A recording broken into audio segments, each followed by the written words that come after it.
BJP ಮತ್ತು NDA ಸರ್ಕಾರದ ವಿರುದ್ಧ, ಅಮಿತ್ ಶಾ ಮೋದಿ ಅವರ ವಿರುದ್ಧ ಇಡೀ ದೇಶದಲ್ಲಿ ಒಂದು ನರೇಟಿವ್ ಅನ್ನ ಸೃಷ್ಟಿಸುವ ಕೆಲಸವನ್ನೇನು ಕಾಂಗ್ರೆಸ್ ಮಾಡ್ತಾ ಇತ್ತು, ಅದಕ್ಕೀಗ ತಕ್ಕಾದ ಉತ್ತರವನ್ನ ಬಿಜೆಪಿ ಕೊಡ್ಲಿಕ್ಕೆ ಸಿದ್ಧವಾಗಿದೆ. ಇಡೀ ಕರ್ನಾಟಕದ ಜನತೆ ನಿರೀಕ್ಷೆ ಮಾಡ್ತಾ ಇರುವಂತದ್ದು ಮತ್ತು ಪರ್ಯಾಯವಾಗಿ ದೇಶವೇ ನಿರೀಕ್ಷೆ ಮಾಡ್ತಾ ಇರುವಂತದ್ದು, ಈಗ ಈ ಪ್ರಕರಣದಲ್ಲಿ ಯಾರು ಹೇಗೆ ವರ್ತಿಸ್ತಾರೆ, ಅದರಲ್ಲೂ ಪ್ರಿಯಾಂಕಾ ಖರ್ಗೆ ಅವರ ವರ್ತನೆ ಹೇಗೆ. ತಮ್ಮ ಅಧಿನಾಯಕಿ ಇರಬಹುದು, ಪಕ್ಷ ನಿಷ್ಠೆ ಇರಬಹುದು, ಏನೇ ಆದ್ರೂ ಸೋನಿಯಾ ಗಾಂಧಿ ಅವರ ವಿರುದ್ಧ FIR ದಾಖಲಿಸಬೇಕು. ಆದರೆ ಪ್ರಿಯಾಂಕಾ ಖರ್ಗೆ ಅವರು ಇದನ್ನ ಮಾಡ್ತಾರ? ಬಿಸಿ ತುಪ್ಪ, ಉಗಳಲೂ ಆಗದು, ನುಂಗಲೂ ಆಗದು.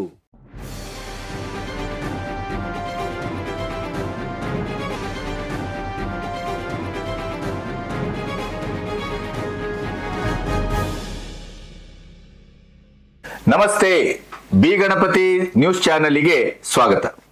ಬಿಟ್ಟರೂ ಬಿಡದೆಂದೀತು ಈ ಮಾಯೆ ಅನ್ನುವ ಹಾಗೆ ಸ್ವತಂತ್ರ ದಿನಾಚರಣೆಯ ದಿನ ಕಾಂಗ್ರೆಸ್ಸಿನ ಕಚೇರಿಯಲ್ಲಿ ಸೋನಿಯಾ ಗಾಂಧಿಯವರು ಮತ್ತು ರಾಹುಲ್ ಗಾಂಧಿಯವರು ಮಧ್ಯೆ ಮಲ್ಲಿಕಾರ್ಜುನ ಖರ್ಗೆ ಇವರೆಲ್ಲರೂ ಸೇರಿ ವಂದೇ ಮಾತರಂ ರಾಷ್ಟ್ರಗೀತೆಗೆ ಏನು ಅಡೆಯನ್ನುಂಟು ಮಾಡಿದ್ರು, ತಡೆಯನ್ನುಂಟು ಮಾಡಿದ್ರು, ಆ ಮೂಲಕ ಅವಮಾನಿಸಿದ್ರು. ಆ ಪ್ರಕರಣ ದಿನದಿಂದ ದಿನಕ್ಕೆ ಬೇರೆ ಬೇರೆಯ ಸ್ವರೂಪವನ್ನ ಪಡ್ಕೊಳ್ತಾ ಇದೆ. ಇಲ್ಲಿಯವರೆಗೆ ಬಿಜೆಪಿ ಮತ್ತು ಎನ್ಡಿಎ ಸರ್ಕಾರ, ಅದು ಅಮಿತ್ ಶಾ ಇರಬಹುದು, ಮೋದಿ ಇರಬಹುದು, ರಾಷ್ಟ್ರಪತಿಗಳಿರ್ಬಹುದು, ಯಾರಿಗೇ ಕೂಡ ಸುಳ್ಳು ನರೇಟಿವ್ ಮೂಲಕ, ಅವಮಾನಿಸುವ ಮೂಲಕ, ಎಂತೆಂತ ಅಶ್ಲೀಲ ಶಬ್ದಗಳನ್ನ ಬಳಸುವ ಮೂಲಕ ಯಾವುದೇ ಪ್ರಪೋಗಾಂಡವನ್ನ ಕಾಂಗ್ರೆಸ್ ಮಾಡಿದ್ರು ಕೂಡ ನೇರವಾಗಿ ಯಾವುದೇ ಕಾನೂನಿನ ಕ್ರಮವನ್ನು ತೆಗೆದುಕೊಳ್ತಾ ಇಲ್ಲ, ಕೇಸ್ ಆಗ್ತಾ ಇರ್ಲಿಲ್ಲ. ಪ್ರತಿಯಾಗಿ ಸರಿಯಾದಂತ ಒಂದು ಡಿಫೆನ್ಸಿವ್ ಆದಂತ ಒಂದು ಸೋಷಿಯಲ್ ಮೀಡಿಯಾದ ಸ್ಟೇಟಸ್ ಕೂಡ ಬರ್ತಾ ಇರ್ಲಿಲ್ಲ. ಆದರೆ ಕಾಲ ಕೆಲವು ಸರಿ ಹೇಗೆ ಕೂಡಿ ಬರುತ್ತೆ ನೋಡಿ. ಕೆಂಪು ಕೋಟೆಯಲ್ಲಿ ನಿಂತು ಪ್ರಧಾನಿಯವರು ಒಂದು ಹೇಳಿಕೆಯನ್ನ ಎಷ್ಟು ನಿಷ್ಠುರವಾಗಿ ಕೊಟ್ರು, ಆ ಅರ್ಬನ್ ನಕ್ಸಲ್ಗೆ ಸಂಬಂಧಪಟ್ಟಂತ ಒಂದು ಹೇಳಿಕೆ ಅದು ಎಷ್ಟರ ಮಟ್ಟಿಗೆ ಇವತ್ತು ಕೆಲಸ ಮಾಡಿದೆ ಅಂತಂದ್ರೆ, ಈಗಾಗ್ಲೇನೆ ಸಾವಿರ ಜನ ನಾವು ನೀವು ಹೇಳಿದ ಮಾತಿಗೆ ಬದ್ಧರಾಗಿದ್ದೇವೆ ಅನ್ನೋದನ್ನ ಸ್ಪಷ್ಟವಾಗಿ ತೋರಿಸಲಿಕ್ಕೆ ಶುರು ಮಾಡಿದೆ. ಅದರ ಜೊತೆಗೆ ಬಿಜೆಪಿಯ IT ಸೆಲ್, ಬಿಜೆಪಿಯ ಸೋಷಿಯಲ್ ಮೀಡಿಯಾ ಸೆಕ್ಷನ್ ಅತ್ಯಂತ ಚಪರಾಸಿ ರೀತಿ ವರ್ಕ್ ಮಾಡ್ತಾ ಇತ್ತು. ಅಮಿತ್ ಮಾಳವೀಯ ಅನ್ನುವಂತ ಒಬ್ಬ ಅವಿವೇಕಿಯಲ್ಲಿ ಕೂತು ಅವನು ಬಿಜೆಪಿಯ ಆ ಪಟ್ಟದ ಒಂದು ನೆಲೆಯಲ್ಲಿ ಬೇಕಾದಂತ ಐಷಾರಾಮಿ ಸವಲತ್ತುಗಳನ್ನ, ಪಂಚತಾರ ಹೋಟೆಲ್ಗಳನ್ನ ಬಳಸ್ಕೊಂಡ್ರೆ ಹೊರತು ಅವರಲ್ಲಿ ಕವಡೆ ಕಾಸಿನ ಕೆಲಸವನ್ನು ಮಾಡಿಲ್ಲ.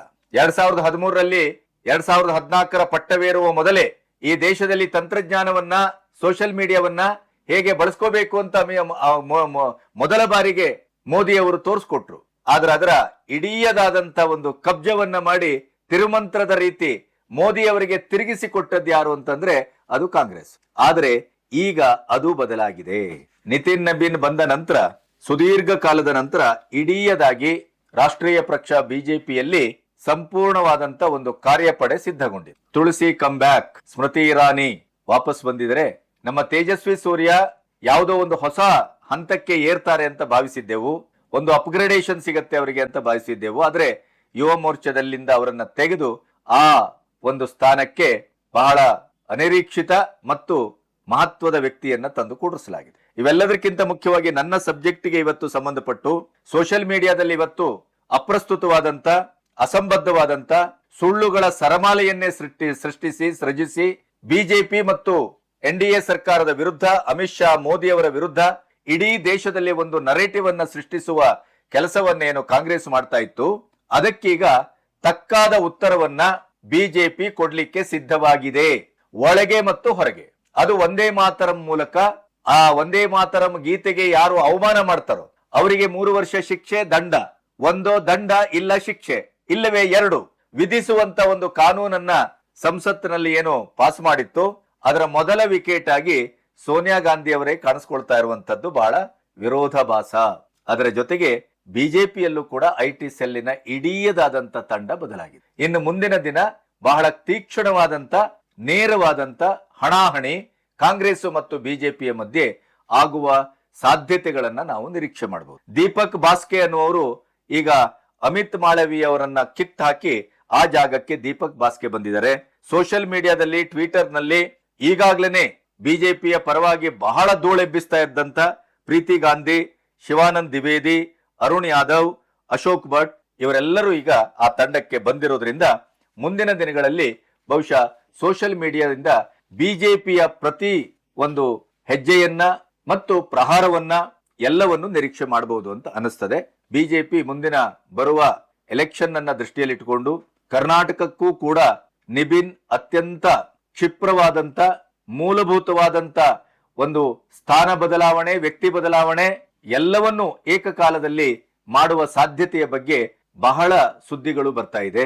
ಅದರ ಜೊತೆಗೆ ದೇಶಾದ್ಯಂತ ಬಿಜೆಪಿ ಮುಂದಿನ ಚುನಾವಣೆಯ ಕಾರ್ಯಾಚರಣೆಗಾಗಿ ಒಂದು ಬಹಳ ದೊಡ್ಡ ಬೆಟಾಲಿಯನ್ ಅನ್ನೇ ಅದ್ಭುತವಾಗಿ ಕಟ್ಟಿದೆ. ಪ್ರಧಾನವರ ರಾಜೀನಾಮೆ ಬೇಕು ಅಂತ ಈ ಜಿರ್ಲೆಗಳೇನು ಪಡ್ಕೊಂಡ್ರಲ್ಲ, ಅವರು ಅಲ್ಲಿ ರಾಜೀನಾಮೆ ಕೊಟ್ರು, ಆದ್ರೆ ಇಲ್ಲಿ ಈಗ ಸಕ್ರಿಯರಾಗ್ತಾ ಇದ್ದಾರೆ.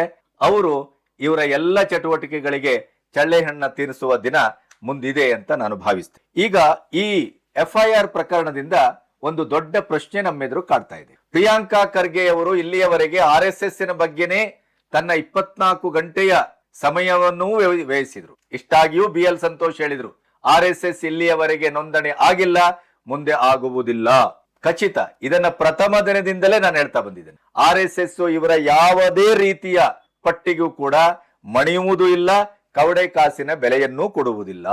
ಅದೀಗ ಸಿದ್ಧ ಆಗಿದೆ. ಅದರ ಜೊತೆಗೆ ಈ ವಂದೇ ಮಾತರಂ ರಾಷ್ಟ್ರಗೀತೆಗೆ ಅಡೆತಡೆ, ಅವಮಾನ, ಆ ನೆಲೆಯಲ್ಲಿ ಕಾನೂನಿನ ಒಂದು ಸಮರ ದೇಶಾದ್ಯಂತ ಆರಂಭ ಆಗಿದೆ.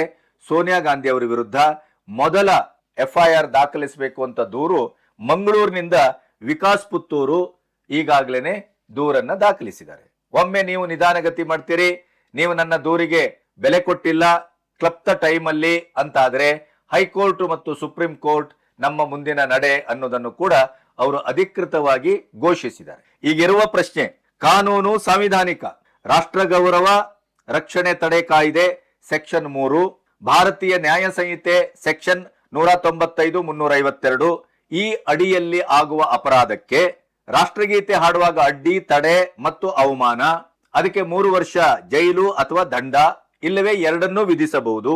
ಈಗಾಗಲೇ ಸೋನಿಯಾ ಗಾಂಧಿ ಅವರು ವಂದೇ ಮಾತರಂ ಹಾಡಿನ ಮಧ್ಯದಲ್ಲಿ ಸ್ಟಾಪ್ ಇಟ್ ಅಂತ ಹೇಳಿದ್ದು, ಮತ್ತೆ ರಾಹುಲ್ ಗಾಂಧಿ ಅವರು ಇದು ಕಾಂಗ್ರೆಸ್ಸಿನ ವರ್ಷನ್ನೇ ಅಲ್ಲ ಅಂತಲ್ಲಿ ಹೇಳಿದ್ದು, ಈ ಎಲ್ಲ ಆಡಿಯೋ ದಾಖಲೆಗಳು ಸೋಷಿಯಲ್ ಮೀಡಿಯಾದಲ್ಲಿ ಭರ್ಜರಿಯಾಗಿ ವೈರಲ್ ಆಗ್ತಾ ಇದೆ. ಈ ಹಿನ್ನೆಲೆಯಲ್ಲಿ ಈಗಾಗಲೇ ಕರ್ನಾಟಕದಲ್ಲಿ ಪ್ರಥಮ, ಆಮೇಲೆ ದೆಹಲಿ, ಅದರ ಜೊತೆಗೆ ಎಲ್ಲಿ ಗುಜರಾತ್, ಉತ್ತರ ಪ್ರದೇಶ್ ಇಲ್ಲೆಲ್ಲ ಕೇಸುಗಳು ದಾಖಲಾಗ್ತಾ ಇದೆ.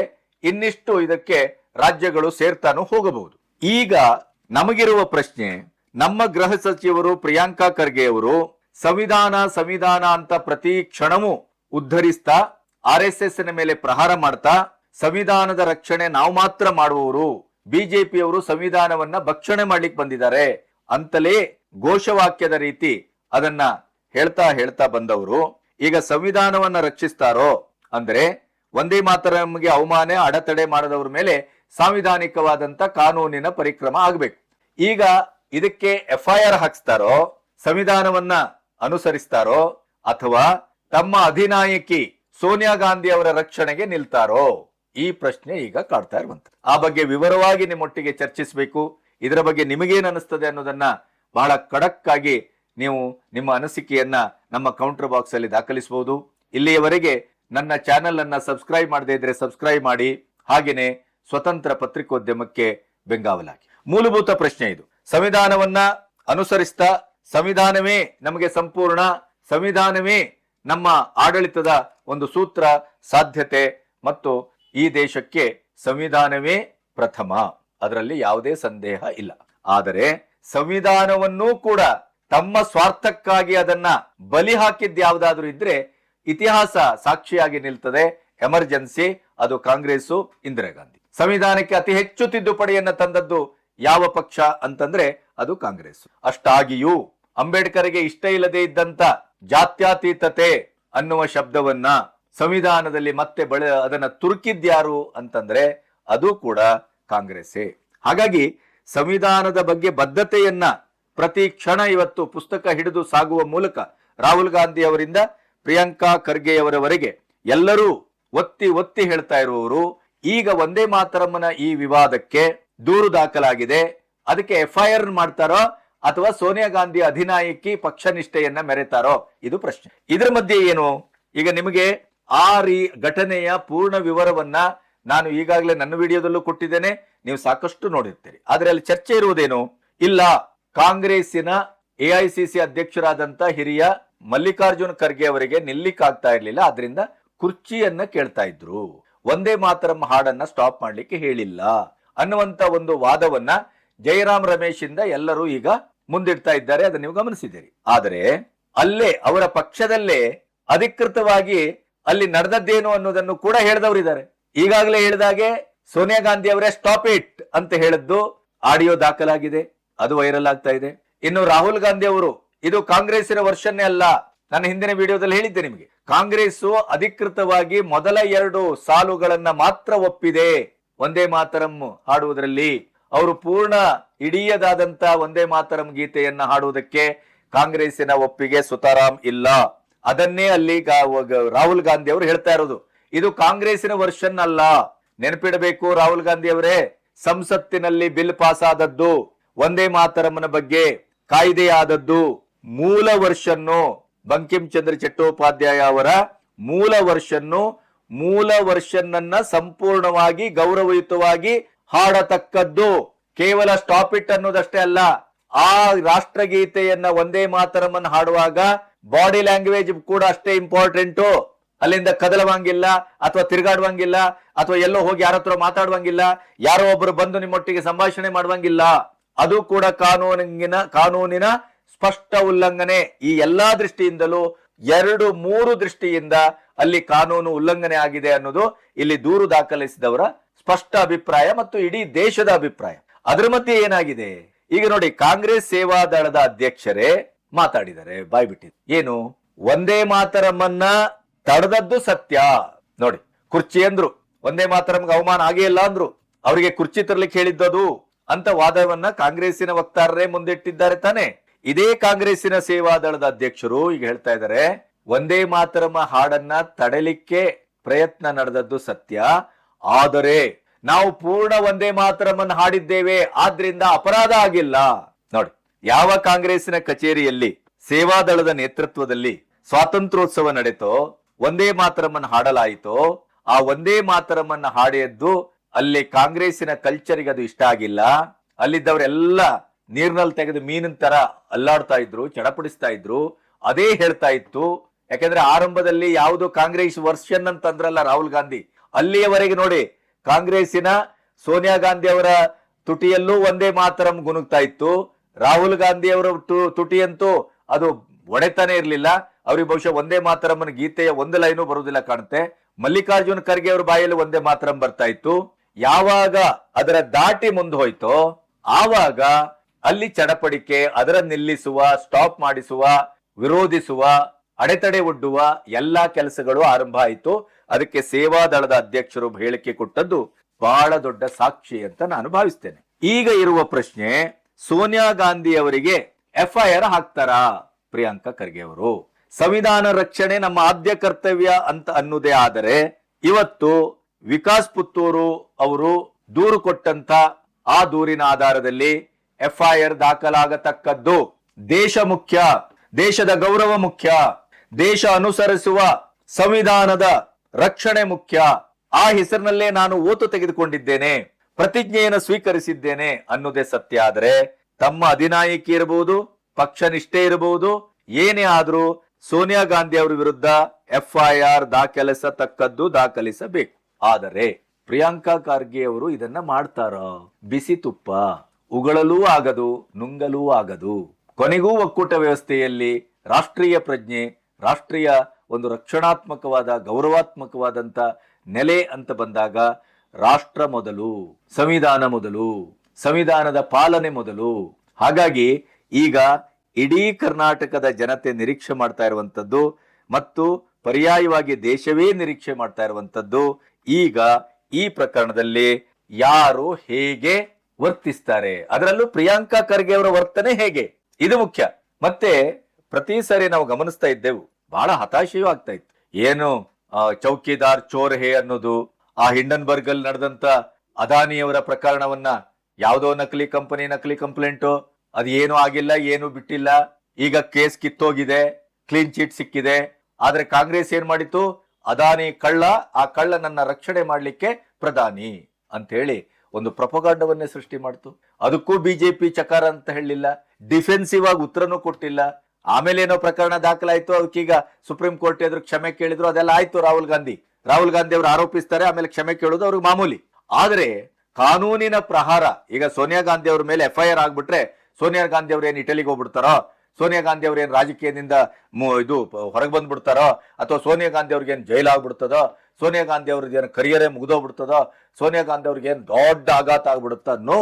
ಆದ್ರೆ ಕೌಂಟರ್ ನರೇಟಿವ್ ಈ ದೇಶದಲ್ಲಿ ಆಗ್ತಾ ಇದೆಯಲ್ಲ. ಈಗ ಪ್ರಧಾನಿ ವಿರುದ್ಧ, NDA ವಿರುದ್ಧ, ಅಭಿವೃದ್ಧಿಯ ಮಹಾಪರ್ವದ ವಿರುದ್ಧ ಏನು ಕೌಂಟರ್ ನರೇಟಿವ್ ಅನ್ನ ಕಾಂಗ್ರೆಸ್ ಮಾಡ್ತಾ ಇದೆ ಅಸಂಬದ್ಧವಾಗಿ, ಹಸಿ ಹಸಿ ಹಸಿ ಸುಳ್ಳನ್ನ ಸತ್ಯ ಸತ್ಯ ಸತ್ಯ ಅಂತೇಳಿ ಅವ್ರು ಸೋಷಿಯಲ್ ಮೀಡಿಯಾ ಏನು ಒಂದು ನರೇಟಿವ್ ಅನ್ನು ಸೃಷ್ಟಿ ಮಾಡ್ತಾ ಇದೆ. ಅದಕ್ಕೆ ಸಾಕ್ಷಿ ಪ್ರಜ್ಞೆ ಅಂದ್ರೆ ಮೊನ್ನೆ ಆಗಸ್ಟ್ 15ರ ದಿನವೇ ಕಾಂಗ್ರೆಸ್ ಎಷ್ಟರ ಮಟ್ಟಿಗೆ ಸುಳ್ಳನ್ನ ಹೇಳ್ತು ಅಂತಂದ್ರೆ, ಪ್ರಧಾನಿ ಕೋರ್ಟಿನಲ್ಲಿ ಒಂದು ತ್ರಿವರ್ಣದ ಕಲರಿನ ಒಂದು ಕರ್ಚೀಫ್ ಅನ್ನ ನೀವು ನೋಡಿದಿರಿ.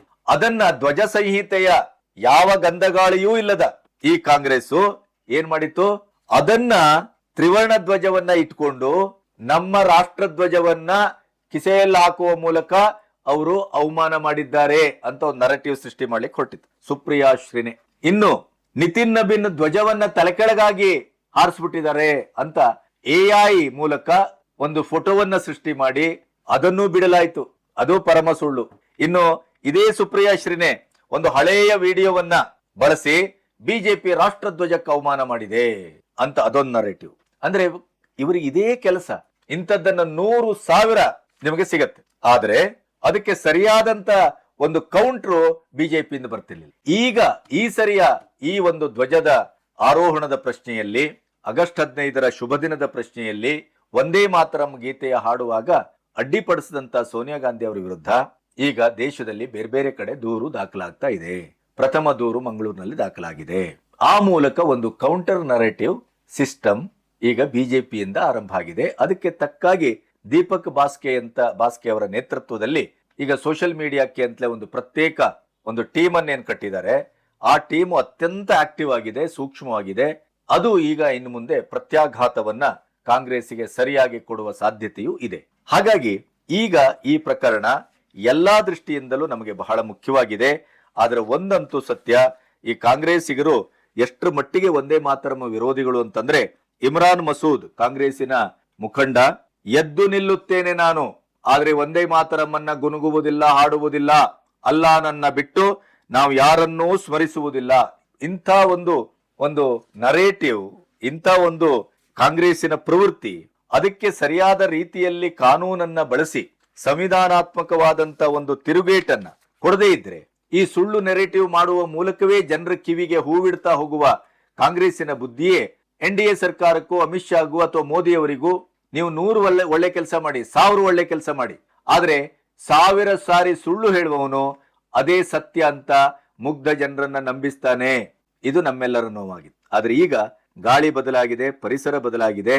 ಈಗ ಬಂದು ಕೂತಿರುವ ಪ್ರಶ್ನೆ ಮುಂದೇನಾಗತ್ತೆ ಅನ್ನೋದಕ್ಕಿಂತ, ಕರ್ನಾಟಕದಲ್ಲಿ ಮಂಗಳೂರಿನಲ್ಲಿ ದಾಖಲಾದಂಥ ದೂರಿನನ್ವಯ ಈಗ ಸೋನಿಯಾ ಗಾಂಧಿ ಅವರ ವಿರುದ್ಧ ನಮ್ಮ ಪ್ರಿಯಾಂಕಾ ಖರ್ಗೆ ಅವರು FIR ದಾಖಲಿಸ್ತಾರಾ, ಸಂವಿಧಾನ ರಕ್ಷಣೆ ಮಾಡ್ತಾರಾ, ಸಾಂವಿಧಾನಿಕವಾಗಿ ನಡ್ಕೊಳ್ತಾರಾ, ಇಲ್ಲವೇ ತನ್ನ ಪಕ್ಷದ ಅಧಿನಾಯಕಿ, ತನ್ನ ಪಕ್ಷ ನಿಷ್ಠೆ, ಅದನ್ನ ನಾನು ಬಿಟ್ಟು ಕದಲವಾಗಿಲ್ಲ ಅಂತೇನಾದ್ರೂ ವರ್ತಿಸ್ತಾರಾ? ಈ ಪ್ರಶ್ನೆಗೆ ಈಗ ಉತ್ತರ ಸಿಗಬೇಕಾಗಿದೆ. ಈಗಾಗ್ಲೇನೆ ಬೇಟೆಗಾರರು ಅಂತೇಳಿ ಹೊಸ ಚಪ್ಪಲನ್ನ ತಗೊಂಡೋಗಿ ಅಡವಿಯಲ್ಲಿಟ್ಟು ಅಲ್ಲಿ ಬೇಕಾಬಿಟ್ಟಿ ಏನೇನು ತಪ್ಪುಗಳನ್ನು ಮಾಡಬೇಕು ಆ ತಪ್ಪುಗಳನ್ನೆಲ್ಲ ಮಾಡಿ ಪ್ರತಿಪಕ್ಷ ಈಗ ಉರಿದು ಬಿದ್ದಿದೆ. ಆ ಕಡೆಯಿಂದ ತಮಿಳುನಾಡಲ್ಲಿ ವಿಜಯ್ ಬೇರೆ ಕೌಂಟರ್ ಕೊಟ್ಟಿದ್ದಾರೆ. ರಾಮಲಿಂಗಾರೆಡ್ಡಿ ರಾಜೀನಾಮೆ ಕೊಡ್ಲೇಬೇಕು ಅಂತ ಬಿಜೆಪಿ ಪಟ್ಟು ಹಿಡಿದಿದೆ. KPSC ಎಕ್ಸಾಮ್ ಅಲ್ಲೂ ಯಾರ ತಲೆದಂಡವೂ ಆಗಿಲ್ಲ. ಬಿಜೆಪಿ ರಾಜ್ಯಕ್ಕೊಂದು ಕಾನೂನು, ಕಾಂಗ್ರೆಸ್ ರಾಜ್ಯಕ್ಕೊಂದು ಕಾನೂನು. ಅಭಿಜಿತ್ ದೀಪ್ಗೆ ಅಂತೂ ಅದನ್ನೀಗ ಪರಮೋಚ್ಚವಾಗಿ ಈ ದಿಲ್ಲಿ ಮಹಾರಾಜ ನಾನು ಕೊನೆಯವರೆಗೂ ಅಂತ ಏನು ಭ್ರಮಿಸಿದಂತ ಶೀಶ್ ಮಹಲ್ನ ಕೇಜ್ರಿವಾಲ್ನ ಆಣತಿಯ ಮೇರೆಗೆ ವರ್ತಿಸ್ತಾ ಇದ್ದಾರೆ ಅನ್ನೋದಕ್ಕೆ ವೆಸ್ಟ್ ಬೆಂಗಾಲದ ಒಂದು ಹೊಸ ಪ್ರಕರಣ ದಾಖಲೆಯನ್ನು ಕೊಡ್ತಾ ಇದೆ. ಈ ಎಲ್ಲ ದೃಷ್ಟಿಯಿಂದಲೂ ನೋಡಿದಾಗ ಈಗ ಖರ್ಗೆಯವರ ನಡೆ ನಿಜವಾಗಿಯೂ ಸಾಂವಿಧಾನಿಕವಾಗಿ ಅದನ್ನ, ಆ ಹುದ್ದೆಯನ್ನ, ಗೃಹ ಮಂತ್ರಿತ್ವವನ್ನ ಅವರು ನಿಭಾಯಿಸ್ತಾರೋ ಅಥವಾ ಪಕ್ಷ ನಿಷ್ಠೆಯನ್ನ ಮುಂದಿಟ್ಟು ಈಗ ಬಂದ ಅರ್ಜಿಯನ್ನ ದೂರನ್ನ ಅಂಡಿನಡಿ ಹಾಕಿ ಕೂತ್ಕೊಳ್ತಾರೋ ಅನ್ನೋದರ ಮೇಲೆ ಸಂವಿಧಾನದ ರಕ್ಷಕರೋ, ಸಂವಿಧಾನವನ್ನ ಇಟ್ಟುಕೊಂಡು ಇವರು ಆಡಳಿತ ಮಾಡ್ತಾರೋ, ಸಂವಿಧಾನದ ಮೇಲೆ ಇವರಿಗೆ ಎಷ್ಟು ಇದಿದೆ, ಏನು ಪ್ರೀತಿ ಇದೆ, ಗೌರವ ಇದೆ, ಸಂವಿಧಾನಾತ್ಮಕವಾಗಿ ಇವರು ಎಷ್ಟರ ಮಟ್ಟಿಗೆ ವ್ಯವಹರಿಸ್ತಾರೆ, ಇವೆಲ್ಲವೂ ಈಗ ಈ ದೂರು ಆಗಿದೆಯಲ್ಲ ವಂದೇ ಮಾತರಂ ಅಡೆ ತಡೆ ಅಗೌರವದ ಮೇಲೆ, ಅದಕ್ಕೆ ಈಗ ಪ್ರಿಯಾಂಕಾ ಖರ್ಗೆ ಅವರ ರಿಯಾಕ್ಷನ್ ಅನ್ನ ಅಥವಾ ಅವರ ಈಗ ನಡೆಯನ್ನ ದೇಶವೂ ಸೇರಿ ಕರ್ನಾಟಕ ಮುಖ್ಯವಾಗಿ ಗಮನಿಸ್ತಾ ಇದೆ. ಕಾದ್ ನೋಡೋಣ. ನಿಮಗೇನು ಅನ್ನಿಸ್ತದೆ ಅದನ್ನು ಸ್ಪಷ್ಟವಾಗಿ ಹೇಳಿ. ಅದರ ಜೊತೆಗೆ ಈ ವಿಡಿಯೋವನ್ನು ಹೆಚ್ಚೆಚ್ಚು ಶೇರ್ ಮಾಡಿ ನಮ್ಮ ಸ್ವತಂತ್ರ ಪತ್ರಿಕೋದ್ಯಮಕ್ಕೆ ಒತ್ತಾಸೆಯಾಗಿ ನಿಲ್ಲಿ. ನಮಸ್ತೆ.